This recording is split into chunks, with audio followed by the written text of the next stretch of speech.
अगर आपने हमारा चैनल सब्सक्राइब नहीं किया तो जल्दी से कर लीजिए और बेल बटन दबाना मत भूलिए ताकि आपको नए वीडियोस के अपडेट मिलते रहें। Hello friends, we are study forum. आज इस वीडियो पे हम बात करने वाले हैं कि कॉम्पिटिटिव एग्जाम क्रैक करने के लिए आपको मैथ्स या फिर क्वांटिटेटिव एप्टीट्यूड इस पार्ट को आपको कैसे तैयार करना है ताकि एग्जाम हॉल पे आप कम समय में ज़्यादा से ज़्यादा स्कोर कर पाओ।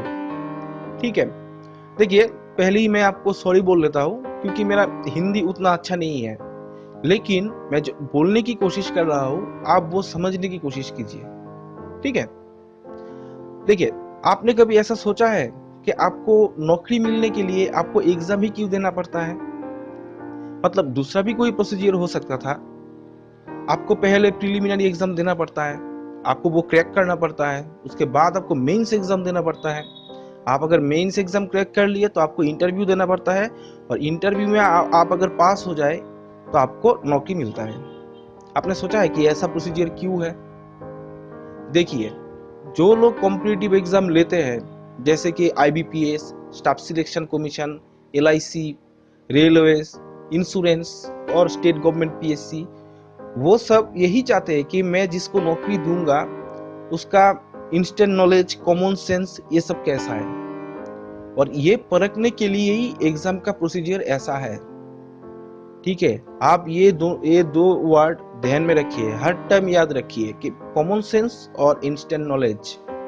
देखिए बहुत सारे को ये इनबिल्ड रहता है, लेकिन जिन लोगों का इनबिल्ड नहीं होता है ये सब चीज, उन लोगों को इम्प्रूव करना पड़ता है। ठीक है, और आपको भी इम्प्रूव करना पड़ेगा, और आपको ये सब कैसे करना पड़ेगा वही मैं आपको अभी बताऊंगा। लेकिन देखिए मैंने वीडियो के शुरू में ही आपको बोला था कि आज का विषय है मैथ्स, तो इसीलिए मैथ्स या फिर क्वांटिटेटिव एप्टीट्यूड इस पार्ट को आपको कैसे तैयार करना है एग्जाम क्रैक करने के लिए, वही आज इस वीडियो का मुद्दा है। मतलब इस वीडियो पे मैं वही आपको बताने वाला हूँ, और बाकी जितना सब्जेक्ट है जैसे कि English, reasoning, current affairs, GK, ये सब पार्ट आपको कैसे तैयार करना है वो भी आपको आने वाले वीडियो पे मिल जाएगा। मतलब हमारे चैनल पे आने वाले वीडियो पे आपको देखने को मिलेगा, तो इसीलिए हमारे चैनल से प्लीज जुड़े रहिए। ठीक है, और एक बात देखिए मैथ्स के बारे में, और एक बात मैं आपको बोलना चाहता हूँ। मैथ्स अगर आप थोड़े अच्छे से प्रिपेयर्ड होंगे, मतलब अच्छे से मतलब टेक्निकली स्मार्टली अगर आप प्रिपरेशन लेंगे तो आपको सबसे ज्यादा मार्क्स मैथ्स से ही मिलेगा। और ये बात मैं नहीं बोल रहा हूँ, ये सारे बोलते हैं। आप याद कीजिए, आप जब स्कूल में पढ़ाई करते थे, आपका जो टीचर था वो भी एक ही बात बोलता था आपको कि आप अगर अच्छी तरह से पढ़ाई करोगे तो आपको मैथ से हर 100 में से 100 मिलेगा। लेकिन वो स्कूल की बात थी, अभी ये कॉम्पिटिटिव एग्जाम है। कॉम्पिटिटिव एग्जाम में आपको पूरा मार्क्स नहीं मिलेगा, ये पॉसिबल नहीं है, क्योंकि आपके पास उतना समय नहीं रहता है। सारा क्वेश्चन अटेंड करने के लिए जो समय चाहिए उतना समय आपके पास नहीं रहेगा एग्जाम हॉल पे। लेकिन आपका अगर प्रिपरेशन अच्छा रहेगा, आपका प्रैक्टिस अगर अच्छा रहेगा, तो आपको सबसे ज्यादा मार्क्स मैथ से ही मिलेगा। ठीक है, तो इसके लिए आपको जो करना है, मतलब आपको क्या क्या करना है वही मैं आपको आज बताने वाला हूँ, तो काइंडली वीडियो पूरा देखिए। ठीक है, तो चलिए शुरू करते हैं। रूल नंबर 1, आपको बहुत अच्छे तरह से कैलकुलेशन सीखना है। अभी कैलकुलेशन मतलब एडिशन, सब्ट्रैक्शन, मल्टीप्लिकेशन, डिवीजन, ये सब। तो अभी आप सोचने लगेंगे कि ये भी कोई सीखने वाली बात है, ये तो हर किसी को आता है, जो लोग कॉम्पिटिटिव एग्जाम नहीं देते उनको भी आता है। जी हाँ दोस्तों, आता है सबको, लेकिन इंपॉर्टेंट है कि टाइम कितना लगता है, आपको कैलकुलेशन करने के लिए कितना समय लगता है, ये इंपॉर्टेंट है। और आपको जितना कम समय आपको लगेगा एक कैलकुलेशन करने के लिए, उतना ज्यादा प्रॉब्लम आप एग्जाम हॉल पे कर पाओगे, ये बात आपको भी मालूम है। ठीक है, बहुत सारा स्टूडेंट है कि जिन लोगों का कॉन्सेप्ट इतना अच्छा है कि आप जो भी प्रॉब्लम उन लोग को करने देंगे वो एकदम आसानी से आपको बता देगा कि ये प्रॉब्लम ऐसे करना है। लेकिन जब करने जाते हैं, जब कैलकुलेशन वाला पार्ट आता है, मतलब उस पे ही उन लोग का टाइम बहुत ज़्यादा लग जाता है, और इसके वजह से जितना प्रॉब्लम उन लोग को एग्जाम हॉल पे करना चाहिए था उससे बहुत कम प्रॉब्लम वो लोग करके आते हैं, और फाइनली उन लोग को नौकरी भी नहीं मिलता है। ठीक है, तो इम्पोर्टेंट है आपको स्पीड इंक्रीज करना है, और ये आपको कैसे करना है। ठीक है, तो इसके लिए मैं आपको एक छोटा सा ट्रिक्स आपको मैं देता हूँ। ट्रिक्स नहीं बोलूंगा, एक टिप्स देता हूँ मैं आपको। आप ध्यान से सुनिए। आपको रोजाना आधा घंटा करके कैलकुलेशन प्रैक्टिस करना है। आप एक पेपर लीजिए, एक पेन लीजिए और एक स्टॉप वॉच लीजिए।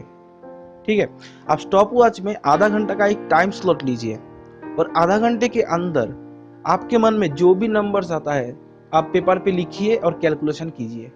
आप एडिशन कीजिए, सब्ट्रैक्शन कीजिए, मल्टीप्लिकेशन, डिवीजन सब कीजिए, लेकिन आधा घंटे के अंदर आपको एटलीस्ट 40 से 50 कैलकुलेशन आपको करना ही है। ठीक है, और एक बात हमेशा याद रखिए, कैलकुलेशन करने के समय कभी भी किसी भी ट्रिक्स का इस्तेमाल मत कीजिए। बहुत सारा कोचिंग सेंटर है जहाँ पे ट्रिक सिखाया जाता है और आपको मार्केट में भी बहुत सारा बुक्स भी मिलेगा जहाँ पे हजारों ट्रिक्स रहता है। उन सब के चक्कर में कभी भी मत पड़िए, क्योंकि आप ट्रिक्स इस्तेमाल करके घर में आपका कैलकुलेशन आसानी से हो जाएगा, लेकिन एग्जाम हॉल पे आप इतनी बुरी तरह से फंस जाएंगे, आप पजल्ड हो जाएंगे कि आपका पूरा एग्जाम ही खत्म हो जाएगा। तो इसीलिए कभी भी किसी भी ट्रिक्स का इस्तेमाल मत करिए। जो बेसिक कैलकुलेशन है, मतलब बचपन से लेकर आज तक हम लोग जैसे कैलकुलेशन करके आए हैं आप वैसे ही कीजिए, लेकिन रोजाना कीजिए, डेली कीजिए। ऐसा नहीं है कि हफ्ते में आप 2 दिन कर लिए या 3 दिन कर लिए, ऐसा नहीं है। आपको डेली बेसिस पे आपको प्रैक्टिस करना पड़ेगा और एटलीस्ट आधा घंटा प्रैक्टिस करना पड़ेगा। और आप तब कीजिए जब आपका पढ़ाई में उतना ध्यान नहीं रहता है। आप दोपहर को कीजिए, आप रात को कीजिए, जब भी आपको पढ़ाई करने का उतना मूड नहीं है तब आप कैलकुलेशन प्रैक्टिस कीजिए। अब मेरी मानिए, आप अगर 1 महीना ये कंटिन्यू करेंगे, 1 महीने के बाद आप देखेंगे कि आपका स्पीड कितना अच्छा हो गया है। और सिर्फ स्पीड ही नहीं, आपका जो कॉन्फिडेंस लेवल है वो भी बहुत अच्छा हो जाएगा। तो इसीलिए मैं आपको बोलना चाहता हूँ कि डेली बेसिस पे आधा घंटा करके आप कैलकुलेशन प्रैक्टिस कीजिए, और ये बहुत ही इंपॉर्टेंट है एग्जाम क्रैक करने के लिए। ठीक है, सो रूल नंबर 1 इज आपको बहुत अच्छे तरह से कैलकुलेशन प्रैक्टिस करना है। Okay, rule number 2, clear your basic concept. सबसे पहले आपको बेसिक, मतलब स्पेशली फॉर मैथ्स, आपको बेसिक कॉन्सेप्ट क्लियर रखना पड़ेगा। आप जो भी एग्जाम दे रहे हैं, पहले आपका मैथ्स का जो सिलेबस है वो एक बार आप देखिए। उसमें जितना भी चैप्टर है सबका बेसिक कॉन्सेप्ट आपके दिमाग में होना चाहिए। ठीक है, अभी आप सोच रहे होंगे कि मैं अगर बेसिक कॉन्सेप्ट क्लियर करने जाऊंगा तो मुझे तो बहुत सारा समय लग जाएगा, लेकिन ये सोचने से पहले आप एक बार वो सिलेबस गौर से देखिए। एक भी नया चैप्टर आपको देखने को नहीं मिलेगा, मतलब वो सारा चैप्टर आप स्कूल में ही करके आए हो। ऑलमोस्ट 60% कॉन्सेप्ट आपके अंदर पहले से ही है, बाकी 40% आपको गेन करना है, और ये बहुत मुश्किल काम भी नहीं है। ठीक है, मैंने बहुत सारे को देखा है कि वो लोग शॉर्टकट, ट्रिक्स, फॉर्मूला ये सब के ऊपर इतना फोकस करते हैं कि वो लोग मतलब बेसिक कॉन्सेप्ट बोल के भी कुछ होता है ये भूल जाते हैं। ठीक है, आप 5-6 साल पहले अगर जो कॉम्पिटिटिव एग्जाम होता था उसका क्वेश्चन अगर आप देखेंगे, आप एक चीज देखेंगे कि हर साल ट्रेंड सेम रहता था, मतलब क्वेश्चन का जो पैटर्न था वो सेम रहता था, सिर्फ डेटा अलग रहता था। लेकिन अभी कॉम्पिटिटिव एग्जाम एक ऐसे लेवल पे आ गया है, मतलब कंपटीशन एक ऐसे लेवल पे आ गया है कि हर साल नया नया क्वेश्चन देखने को मिल रहा है। और इसीलिए मैं आपको बोल रहा हूँ कि आप आपका कॉन्सेप्ट बहुत अच्छे तरह से क्लियर रखिए। बाद में आप चाहे वो शॉर्टकट, ट्रिक्स या फिर फॉर्मूला यूज कर सकते हैं, लेकिन आपको कॉन्सेप्ट क्लियर रखना पड़ेगा। ठीक है, सो rule number 2 is clear your basic concept. Okay, rule number 3, solve practice sets. आप पहले आपका बेसिक कॉन्सेप्ट क्लियर करिए, उसके बाद आप डायरेक्टली प्रैक्टिस सेट सॉल्व कीजिए। ठीक है, आप जितना प्रैक्टिस सेट सॉल्व करेंगे आपका स्पीड उतना बढ़ेगा और आपका सेल्फ कॉन्फिडेंस, सेल्फ सेटिस्फेक्शन और भी बढ़ेगा। ठीक है, देखिए मैं बार बार आपको सेल्फ कॉन्फिडेंस के बारे में क्यों बोल रहा हूँ, क्योंकि एग्जाम क्रैक करने के लिए आपके पास सेल्फ कॉन्फिडेंस और सेल्फ सेटिस्फेक्शन ये दोनों चीज होना ही चाहिए। और आप जितना प्रैक्टिस करेंगे आपका ये दोनों चीज उतना अच्छा रहेगा। और प्रैक्टिस सेट सॉल्व करने का और एक फायदा है, आपका जो टाइम मैनेजमेंट है वो बहुत बढ़िया होगा।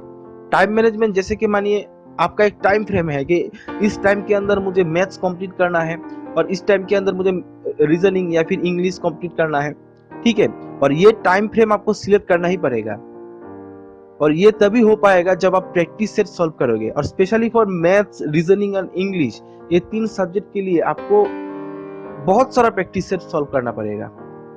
आपका एग्जाम अगर ऑफलाइन है तो आप ऑफलाइन प्रैक्टिस सेट सॉल्व कीजिए, और आपका एग्जाम अगर ऑनलाइन है तो आप ऑनलाइन प्रैक्टिस सेट सॉल्व कीजिए। कहने का मतलब है आपको डेली बेसिस पे, रूटीन बेसिस पे प्रैक्टिस सेट सॉल्व करना पड़ेगा। Okay, so rule number 3 is solve practice set. Rule number 4 is maintain regularity.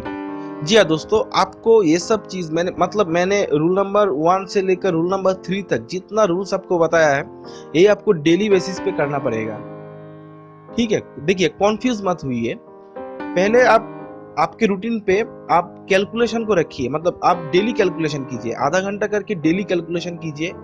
और दूसरी बात, पहले आपका बेसिक कॉन्सेप्ट क्लियर रखिए, और देन आप प्रैक्टिस सेट सॉल्व कीजिए रोजाना बेसिस पे, मतलब डेली बेसिस पे प्रैक्टिस सेट सॉल्व कीजिए, ठीक है। और देखिए, इंग्लिश, मैथ्स एंड रीजनिंग, ये तीनों सब्जेक्ट ऐसा है कि आप जितना प्रैक्टिस करोगे आपको उतना ज्यादा मार्क्स मिलेगा, स्पेशली मैथ्स, क्योंकि ये सबसे ज्यादा स्कोरिंग है। और आपको ये रूटीन बेसिस पे करना है, डेली बेसिस पे करना है। ऐसा नहीं है कि आज मैथ करने का मूड नहीं है और आप मन ही मन सोच रहे हैं कि आज मैथ नहीं करेंगे, आज रीजनिंग थोड़ा ज्यादा करेंगे, कल से मैथ्स करेंगे। ऐसा मत कीजिए, आप डेली बेसिस पे कीजिए, ठीक है। सो rule number 4 is maintain regularity. So friends, आपको अगर ये वीडियो पसंद आया तो प्लीज लाइक कर दीजिए और शेयर करना मत भूलिए, ताकि दूसरों को भी मौका मिले ये वीडियो देखने की। और आपके पास अगर कोई सजेशन है, एनी आइडिया, और आप हमारे चैनल से इन फ्यूचर और क्या क्या देखना चाहते हैं, तो प्लीज आप कमेंट बॉक्स पे लिख सकते हैं। और आप हमारे साथ फेसबुक, व्हाट्सएप, ट्विटर के थ्रू भी जुड़े रह सकते हैं। सारा लिंक आपको डिस्क्रिप्शन बॉक्स पे मिल जाएगा। सो फ्रेंड्स, वीडियो देखने के लिए बहुत बहुत शुक्रिया, and wish you a very good luck for your upcoming exam. Thank you.